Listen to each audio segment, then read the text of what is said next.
आप सबों को इस सहाय आज का संडे स्कूल को आरंभ करते हुए हम गीत गाएंगे साक्षी वाणी गीत नंबर 240 जिसका बोली है। तेरे दिल के द्वार पर यीशु खटखटाता, खोलो तुम दरवाजा, वाहे आना चाहता।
उच्चारण करके यूं कहें। पहली आज्ञा, परमेश्वर तेरा ईश्वर मैं हूँ, किसी दूसरे को ईश्वर मत मान।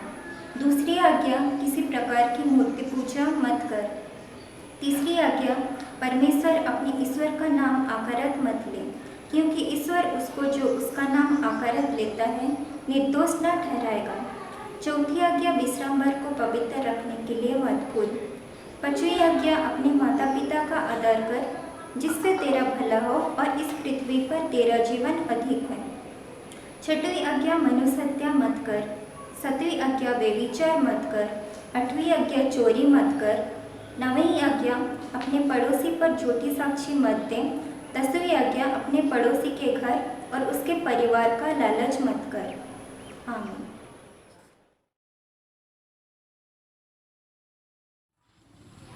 यीशु दोस्त है मेरा, यीशु दोस्त है मेरा, यीशु दोस्त है मेरा। अब न कोई डर, ना है जिक्र, यीशु ने कुचला है शैतान का सर। अब न कोई डर, ना है जिक्र,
मनीषा है। और आप सभी कोई कैसे हैं? उम्मीद करती हूँ इन दिनों में आप सभी कोई प्रभु यीशु ख्रीष्ट के महान दया और अनुग्रह से सुरक्षित हैं और सुस्वस्थ हैं। तो हमेशा से प्रार्थना में जीवन व्यतीत करते रहिए। तो आइए आज की क्लास को हम लोग आरंभ करने से पहले प्रार्थना कर लें। हे सब शक्तिमान ईश्वर दयालु पिता परमेश्वर, धन्यवाद देते हैं तूने अब तक लो हम हर एक को संभाले रखा है, सुस्वस्थ जीवन दिया है प्रभु। और आज के नए दिन में हम सबों को सकुशल ले पहुंचाया है, जिससे कि आज हम लोग तेरी स्तुति महिमा करने के योग्य भी होने सके हैं। दयालु पिता परमेश्वर, इस कड़ी हम लोग संडे स्कूल के माध्यम से तेरे पवित्र वचन पर मनन ध्यान करना चाहते हैं, शिक्षा की बातों को ग्रहण करना चाहते हैं। उसमें अधिकाई से हम हर एक की अगुवाई कर, हम हर एक को सुबुद्धि ज्ञान सुविवेक से परिपूर्ण कर, ताकि तेरे पवित्र वचन पर हम लोग मनन ध्यान करने सके और उसके आधार पर जीवन व्यतीत करने पावे। पिता तू आप ही हम हर एक को पवित्र आत्मा से अगुवाई कर कि जितने भी शिक्षा की बातें तुम हम हर एक को देना चाहता है, उसके अनुसार चलने हारे हम सभी कोई बनने पावें। दयालु पिता, हमारे सारे पाप दोष गुनाह अपराधों को क्षमा कर और सब कुछ तेरे दयालु के हाथ में समर्पित कर देते हुए ऐसे दीन धन्यवादी प्रार्थना दयाशिशों न स्वराज में ग्रहण कर, आमीन। तो जैसे कि हम लोग लास्ट क्लास में एजरा की पुस्तक में से पढ़ते आ रहे थे और हम लोगों ने एजरा की पुस्तक में देखे कि किस तरह जो यहूदी थे वे लोग बबूल की बंधुआई से वापस लौटे और बंधुआई से वापस लौट करके वे लोग यरूशलेम में जो है मंदिर का पुनः निर्माण कार्य को वे लोग करते हैं। और साथ ही साथ एजरा याजक के द्वारा कुछ सुधार कार्य भी होता है। तो देखा जाता है कि जो यहूदी बंधुआई से वापस लौटे हुए उन्हें लगभग 100 साल हो चुके थे। और इन दिनों में जबकि वे लोग मंदिर का जो पुनः निर्माण कार्य था, विभिन्न बाधाएं आने के बावजूद भी वे लोग सफलतापूर्वक मंदिर बनाने का काम को पूरा तो करते हैं, पर इसके अतिरिक्त उन्होंने और कुछ करने का प्रयास नहीं करते। जैसे कि देखा जाता है यरूशलेम का जो शहर बना वह अब भी टूटा हुआ अवस्था में था, वह उसकी फाटकें जो जली हुई अवस्था में थी, तो उसको फिर से बनाने का काम जो है शुरू नहीं किया गया था। तो आज हम लोग इसी के बारे में पढ़ेंगे कि किस तरह से यरूशलेम के जो शहरपना का काम जो कि जली हुई अवस्था में पड़ी हुई थी, टूटी हुई अवस्था में पड़ी हुई थी, उस काम को फिर से किस तरह से किया गया। और यह तो हमें मिलता है नहमिया की पुस्तक में से, और नहमिया के नेतृत्व में ही यह काम किया गया। तो आज के लिए जो आप लोगों का विषय का जो शीर्षक दिया गया है वह है नहमिया का यरूशलेम का शहरपना को बनाना। तो आइए देखें कि किस तरह से नहमिया के नेतृत्व में वह शहरपना बनाने का काम होता है। तो नहमिया जो थे वे राजा अर्थशस्त्र के राज्य दरबार में वे एक पियाऊ थे, और पियाऊ एक बहुत ही उच्च और सम्मानदायक पदवी होती है। तो यहाँ देखने को मिलता है कि नहमिया जबकि इतने सम्मानदायक पदवी में रहते हुए भी वे अब तक अपने लोगों को नहीं भूल पाए थे और अपने जाति भाइयों को नहीं भूल पाए थे। जैसे कि उन्हें यरूशलेम के बारे में जब यह समाचार मिलता है नहमिया को, जैसा कि नहमिया पहला अध्याय उसका 3 पद में हमें मिलता है, लिखा है, जो बचे हुए लोग बंधुआई से छूटकर उस प्रांत में रहते हैं वे बड़ी दुर्दशा में पड़े हैं और उनकी निंदा होती है, क्योंकि यरूशलेम की शहरपनाह टूटी हुई और उसके फाटक जले हुए हैं।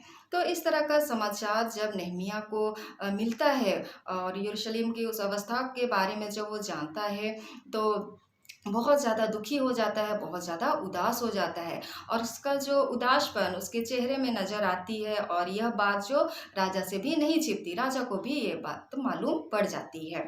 तब अब नहमिया जो कि यरूशलेम जा कर के वहाँ का जो शहरपना बनाने का काम को वह फिर से करना चाहते थे। और नहमिया के बारे में हम लोग देखते हैं कि जबकि वह उस राजा के पास जब रहते हुए जबकि उसके पास हर प्रकार की सुख सुविधाएं थी, तो इन सब सुख सुविधाओं के बावजूद भी वह यरूशलेम जाना चाहता था। वह अपने लोगों के प्रति इतना विश्वास योग्य था कि इन सभी जो है सुख सुविधाओं को छोड़ने के लिए वह तैयार था। तब नेहमिया जो है वह परमेश्वर पिता के सम्मुख में कई दिनों तक उपवास के साथ वो प्रार्थना करते हैं।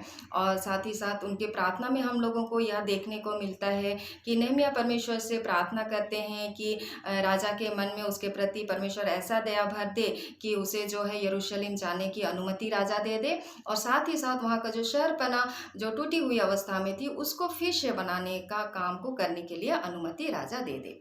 तो जिस तरह से नेहमिया परमेश्वर से प्रार्थना करते हैं, उसकी प्रार्थना जरूर करके ही सुनी जाती है और उसी तरह से होता है।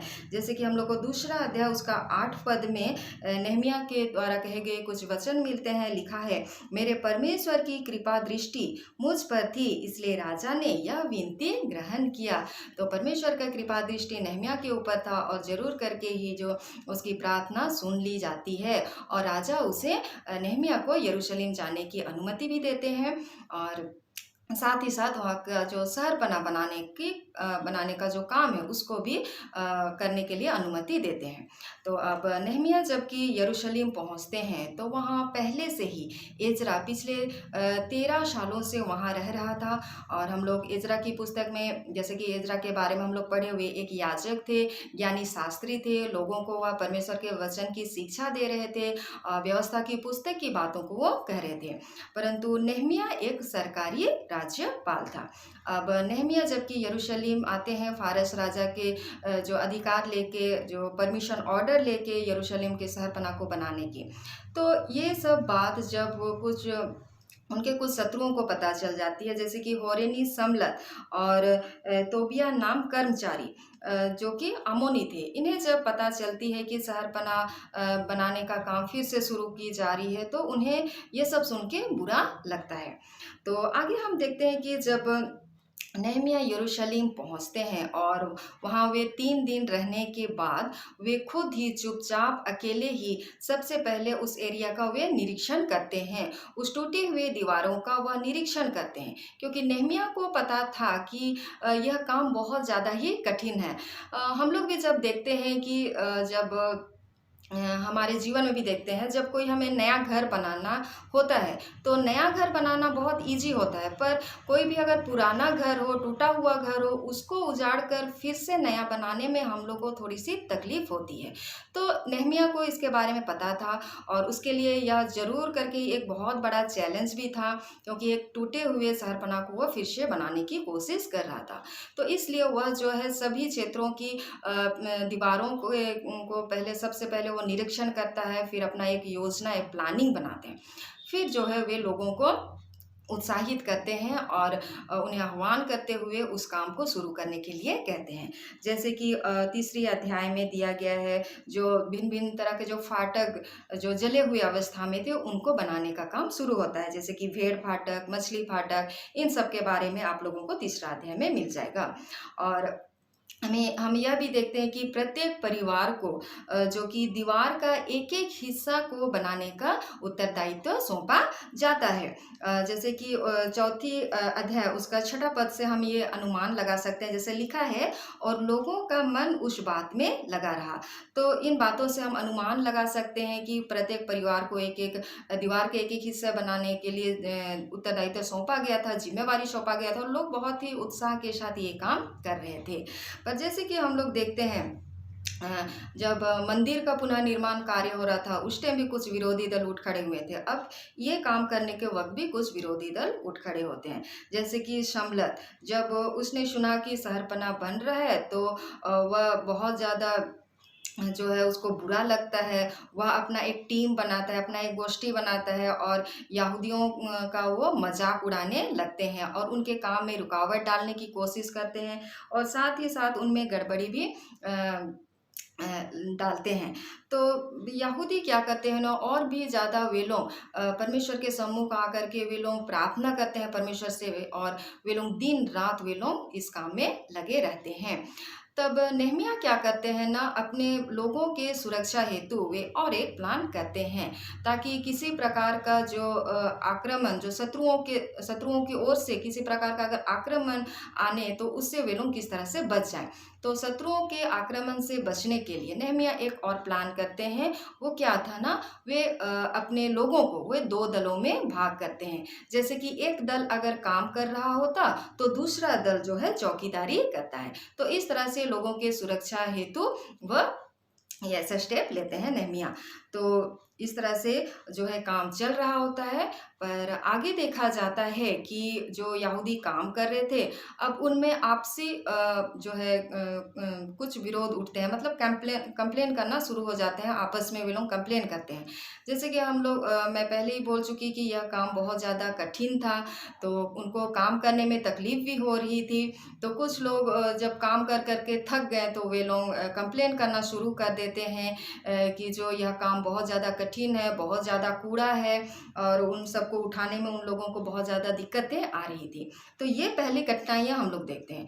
दूसरी कठिनाइयाँ क्या दिखती है, दूसरी कंप्लेन आती है, जैसे कि जो गरीब लोग थे और उन्हें, जबकि धनवान से वे लोग कुछ कर्जा लेते थे, हो सकता है अपने भोजन के लिए हो व किसी काम के लिए, जब वे लोग धनवानों से जो कुछ भी उधार वे लोग लेते थे या पैसा लेते थे, तो उनके बदले में धनवान लोग क्या करते थे ना, गरीब लोगों से बहुत ज़्यादा ब्याज और इंटरेस्ट वे लोग लेते थे, बहुत ज़्यादा सूद वो लोग लेते थे। यहाँ तक कि जब गरीब लोग उनके सूद, उनके ब्याज को दे नहीं पाते थे, तो गरीबों के जो बेटे बेटियां थे या तो फिर उनके जो खेत बाड़ी थी, उन्हें धनवान लोग ले जाते थे। तो ये सब के बारे में जब नेहमिया को पता चला तो वे बहुत ज़्यादा क्रोधित हो जाते हैं। वे अब धनवानों पर वे भुड़कते हैं, उनको गाली देते हैं और उन्हें चेतावनी देते हैं कि ये सब काम जो है उचित नहीं है, और उन्हें आज्ञा देते हैं कि जितने भी गरीबों से ब्याज लिया गया है, खेती बाड़ी जो कुछ भी लिया गया है, वो तो गरीबों को वापस लौटा दिया जाए, और आगे को ऐसा ही होता है। तो इस तरह से वो समस्या तो सॉल्व हो जाती है। अब देखा जाता है कि आगे 6वीं अध्याय और 7वीं अध्याय में हमें मिलता है कि जब दीवार बनने का काम जोर शोर से चल रहा था, अब जो वह पूरा होने को आ रहा था, तो जो शत्रु थे वे अब देखते हैं कि किसी उपाय से वे लोग तो उस काम को रोक नहीं सके, तो वे लोग सोचते हैं कि क्यों ना हम लोग नेहमिया को ही रास्ता से हटा दें। और इस तरह से वे लोग क्या करते हैं ना, नेहमिया को मार डालने का उपाय भी वे लोग करते हैं। जैसे कि 6वां अध्याय उसका 2 पद से जिसमें लिखा है, जिसमें नेहमिया जिसमें लिखा हुआ है, वे मेरी हानि करने की इच्छा करते थे। तो इन वचनों से हमें पता चलता है कि जो शत्रु थे वे लोग नेहमिया को मार डालने की इच्छा रखते थे, और साथ ही साथ नेहमिया के विरोध में वे लोग बहुत ज़्यादा अफवाह भी फैला रखे थे। जैसे कि नेहमिया जो है यहूदियों का राजा बनना चाहता है, और भी ऐसे अफवाहें फैलाएं कि नेहमिया जो है फारस के विरोध में विद्रोह करना चाहता है। तो इस तरह से नेहमिया के विरोध में वे लोग बहुत ज़्यादा षड्यंत्र रचते हैं, नेहमिया के विरोध में अफवाहें फैलाते हैं। पर इन सब के बावजूद भी देखा जाता है कि नेहमिया जो है अपने काम में स्थिर रहते हैं, वे बिल्कुल भी विचलित नहीं होते, बिल्कुल भी नहीं डरते, और उनके जीवन की सबसे खासियत बात यह देखी जाती है कि नेहमिया एक हमेशा से प्रार्थना में जीवन व्यतीत करते रहते हैं। और ये सब बाधा विघ्न जब आते हैं तो नेहमिया प्रार्थना करते हैं परमेश्वर से कि उन्हें और भी मजबूत बनाए, उनके हिम्मत को बढ़ाए, उनका हिवाए को बढ़ाए। तो इस तरह से प्रार्थना में जीवन व्यतीत करते हुए ही वह शहरपना बनाने का काम भी पूरा होता है, और एलुल महीने के जो 25वें दिन को अर्थात 52 दिन के भीतर शहरपना बन के पूरा हो जाता है। तो यहाँ पर हम लोग देखें कि कितने ही बाधा विघ्न आने के बावजूद भी नेहमिया जो है उस काम को लोगों के साथ मिलकर पूरा करते हैं। तो प्रार्थना में जीवन हम हर एक के जीवन में एक महत्वपूर्ण भूमिका निभाती है। ज़रूर करके ही हम लोगों को भी प्रार्थना में जीवन व्यतीत करना चाहिए। तो आगे नेहमिया क्या करते हैं ना, जो यरूशलेम में जितने कोई रह रहे थे उनका नाम एक रजिस्टर में लिखते हैं, और जो सबसे पहले बंधुआई से जो लौटने वाले दलों के नाम के आधारित पर थे, तो सबों के नाम एक रजिस्टर में लिखी जाती है। और जो यरूशलेम शहर का जो उत्तरदायित्व नेहमिया अपने भाई जो हनानी और राजगढ़ के जो हकीम हनन्याह को देते हैं। तो इस तरह से सभी काम बहुत अच्छी तरह से पूरी हो जाती है। और जब लोग यरूशलेम के जल फाटक के सामने एक गली में इकट्ठे हुए, तो लोगों ने इज़रा से कहा कि उन्हें जो है व्यवस्था की पुस्तक में से पढ़कर सुनाया जाए। तब इज़रा जो है लोगों के सामने जो व्यवस्था की पुस्तक खोल करके उन्हें पढ़कर सुनाते हैं। और जब व्यवस्था की पुस्तक पढ़ी जाती है तो लोग अपने पापों को जान पाते हैं, और उसके लिए वे लोग पश्चाताप भी करते हैं, और उसके लिए बहुत दुखित भी होते हैं, और उस विलाप भी करते हैं। पर नेहमिया और एज़रा इन दोनों लोगों को कहते हैं कि इसके लिए वे लोग दुखी ना हों, वरन वे उस वक्त एक नियम बांधते हैं कि वे लोग जो है सदा ईश्वर की व्यवस्था के अनुसार चलेंगे। तो इस तरह से इज़रा की पुस्तक में हम लोगों ने देखा, और नेहमिया की पुस्तक में हम लोगों देखे कि इज़रा और नेहमिया की अगुवाई में बहुत सारे सुधार कार्य होते हैं, और लोग भी अपने पापों को पहचानते हैं। लोगों के बीच में बहुत सारे सुधार कार्य होते हैं, और हमेशा से वे लोग भी परमेश्वर के साथ जीवन व्यतीत करने के लिए एक वाचा भी बांधते हैं, एक नियम वे बांधते हैं। तो हम लोग भी इज़रा और नेहमिया की पुस्तक में से यही सीख ले कि जो है हम लोग भी उन्हीं की तरह जो एक प्रार्थना में जीवन व्यतीत करें, क्योंकि इस जीवन यात्रा में हमें बहुत ज़्यादा जो है तकलीफ़ों का सामना करना पड़ता है, और उसमें हम लोग कमज़ोर ना बन जाएं। हम अपना रिश्ता हमेशा से परमेश्वर पिता के साथ बनाए रखें, और प्रार्थना करने से हम हर एक को जो है एक हिम्मत, एक साहस मिल जाती है, और प्रार्थना के द्वारा से ही हम लोग जो है परमेश्वर से बातचीत कर सकते हैं। तो उम्मीद करती हूँ आप लोगों को इज़रा की पुस्तक और नेहमिया की पुस्तक में से बहुत कुछ जानकारी मिली होगी। तो आज के लिए इतना ही। आने वाले क्लासेस में फिर से नई बाइबल की शिक्षा की बातों के साथ हम लोग आएंगे। तब तक के लिए तब तक आप लोग जो है सुरक्षित जीवन व्यतीत कीजिए, और प्रार्थना में जीवन भी व्यतीत कीजिए। Thank you. यीशु सहाय। आइए हम संडे स्कूल को अंत करते हुए प्रार्थना करें। हे सर्वस्वी दिन दयालु पिता परमेश्वर, हम तुझे धन्यवाद देना चाहते हैं कि बीते दिनों से लेकर आज तक तूने हमें सुरक्षित रखा है। प्रभु जी, आगे भी तो इसी तरह हमें सुरक्षित रखना। आज के इस सुंदर दिन में ले पहुंचाया है, इसके लिए तुझे बहुत बहुत धन्यवाद देना चाहते हैं। प्रार्थना करते हैं प्रभु जी कि तू हमें आज की जो इस ऑनलाइन क्लास में हमने गाना सीखा, आपकी महिमा स्तुति की, आपके वचनों को सुनने पाए हैं, इन सब में तू हमारी सहायता कर। जो वचनों को सुना, सीखा, उसके आधार पर हमें चला, और हमें आशीषित कर, अगुवाई कर कि तेरे वचनों के आधार पर हम चलने पाएँ और तेरे वचनों को सुनने सीखने पाएँ। हाँ प्रभु जी, इस ऑनलाइन सर्विस के जरिए जो कि सारी मंडलियों में भाई बहन इसी जरिए अपना सेवकाई कर रहे हैं और लोगों तक आपके वचनों को पहुंचा रहे हैं, इसमें तो उनकी सहायता कर। हाँ प्रभु जी, आने वाले दिनों में भी इसी तरह से हम आपके वचनों को सुनाने और सिखाने पाए, इसमें तू हमारी अधिकाई से सहायता कर, ताकि दुनिया के हर कोने के लोगों को हम तेरे वचनों को पहुंचाने पाए। जो तुझे नहीं जानते वे लोग भी तुझे जाने, तेरी आशीषों को जाने, तेरे काम को जाने।